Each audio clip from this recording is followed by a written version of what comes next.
সকলেই আমরা চাই শিক্ষার মানোন্নয়ন ঘটুক। কেন? কারণ শিক্ষা হচ্ছে, যদি এই যে বৈষম্য যদি আমরা নিরসন করতে চাই সমাজে, শিক্ষা হচ্ছে তার সবচেয়ে এফেক্টিভ বাহন।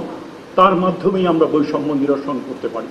কাজেই এখানে আমাদের দিক থেকে কোনো রকমের এখানে আমাদের শ্রদ্ধতা থাকবে না, এখানে আত্মতুষ্টির কোনো ব্যাপার নেই। এখানে আমরা চাই আপনাদের কাছ থেকে আমরা শিখব এবং আপনাদেরকে নিয়েই আমরা এমন কিছু নীতি প্রণয়ন করব যার পরে আমরা বলতে পারি collectively we have achieve something.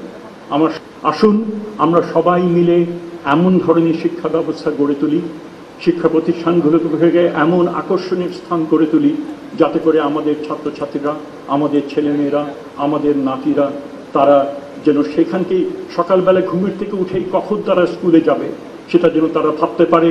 তারা ছুটির দিনগুলোতে তারা কেন ভাববে না কেন আজকে স্কুল বন্ধ, আমরা আমার বন্ধুর সঙ্গে দেখা করতে যাব, আমি স্কুলে খেলাধুলো করব।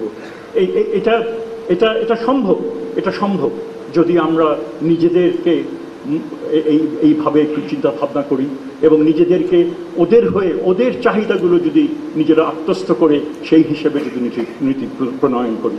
আজকে অতীতে বিভিন্ন সময়ে খুব ক্রূর রাজনীতির কারণে কীভাবে স্কুলগুলো নানান সমস্যার মধ্যে পড়েছে, আমরা সেই অবস্থা থেকে যেন পরিত্রাণ ঘটে তার জন্য আমরা চেষ্টা করছি।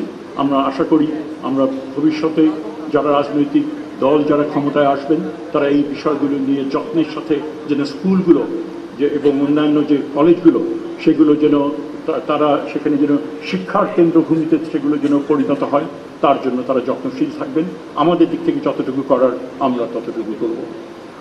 আমরা এমন কিছু নীতি প্রণয়ন করব যার কিছু হলেও আমরা বাস্তবায়ন করে যাব এবং বাকিগুলো আমরা রেখে যাব রাজনৈতিক দলগুলো তারা যখন ক্ষমতায় আসবেন।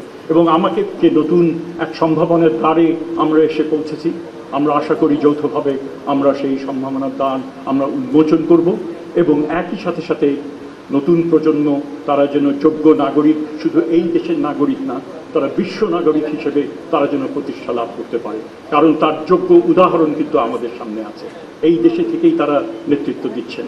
সে ধরনের সম্ভাবনা যেন সকলের জন্য ঘটুক এই চাহিদা রেখে আমি আমার বক্তব্য শেষ করছি।